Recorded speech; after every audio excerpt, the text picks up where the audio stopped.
Et pour continuer notre discussion concernant les routes et les méga-projets, concernant les infrastructures en Égypte, on a le plaisir d'accueillir au bout du fil M. Amr Zouhiri, qui est journaliste et écrivain. Bonsoir. Bonsoir. Bonne année. Bonne année. Alors, au cours des 10 dernières années, l'Égypte a construit un réseau routier auquel sont connectés tous les gouvernorats de la République. À quel point ce réseau routier est important sur les deux plans, national et international? Sans doute, ces projets, ces méga-projets sont primordiaux pour l'économie égyptienne, soit sur le niveau régional, mondial et local. Puisque ce qui a été appliqué à travers le gouvernement égyptien depuis 10 années, c'est une reconstitution et renouvellement en continu de chaussées et des routes en Égypte, notamment pour améliorer les routes et le transport, la fluidité entre gouvernorats, premièrement dans les grandes villes, les grands axes. Et cela consiste en vraiment un projet d'espoir pour le pays, pour tout le continent et l'ensemble du monde.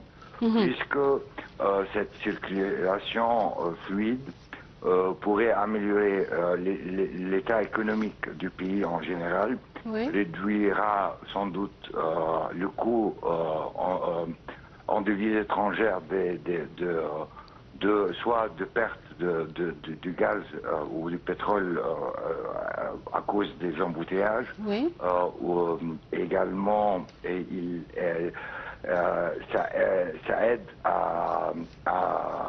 avec tous les main-d'œuvre qui sont en travaux dans ces projets, à constituer une base de données des main-d'œuvre qualifiées pour plus tard, qui pourraient dans le futur, avec leurs travaux exercés dans d'autres pays arabes et africains, notamment puisqu'il y a des axes qui devraient 2030 ou après relier le Caire à Le Cap en Afrique du Sud. Donc c'est un projet global. Mais d'un côté c'est phénoménal et mondial et très bien de le maintenir et le continuer. Mais il faut ajouter juste un petit comment dire, note pour les usagers. Je parle précisément de ce qui était fait au niveau national dans les routes locales où les gens ils ne sont pas encore habitués aux usages, donc il y a un petit manque de ce qu'on pourrait dire d'informations du côté des gens responsables de ces projets. Et cela, on peut le noter du nombre de blessés des accidents de route. Jusqu'à maintenant, ça reste entre 70 000 personnes par année, ce qui est énorme et immense. Et l'amélioration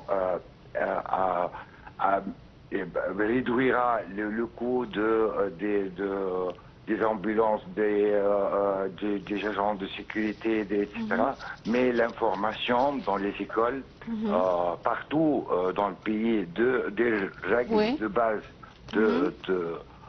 des usages des autoroutes ou des grandes lignes devrait être une information élémentaire pour l'ensemble du peuple égyptien. Donc cela nécessite un travail d'information du gouvernement, de l'éducation, et vous ne pensez pas que des pays comme la Chine ou le Japon, du jour au lendemain, ou l'Inde par exemple, ont réussi à avoir leur niveau d'aujourd'hui, mais ils ont souffert pendant plusieurs années avant d'établir des règles, des bases qui ont continué améliorer après le tourisme, la production, la productivité et tout l'ensemble de la société et de la civilisation de leur pays. Puisqu'on parle des nouvelles routes, on doit parler aussi des nouvelles villes qui ont été construites grâce à ce réseau routier, comme par exemple la nouvelle Mansoura ou la nouvelle Damiette. Comment vous voyez la création de ces nouvelles villes? Oui, cela est convenable à ce qui est pensé dans le gouvernement. Par exemple, l'usage également du monorail dans le désert, par exemple, devrait expecter ou attendre dans le futur un certain développement de la population. Donc, ce qui pourrait améliorer la situation d'Égypte avec ses 100 millions, plus de 100 millions d'habitants, ça serait une amélioration de l'habitat, du façon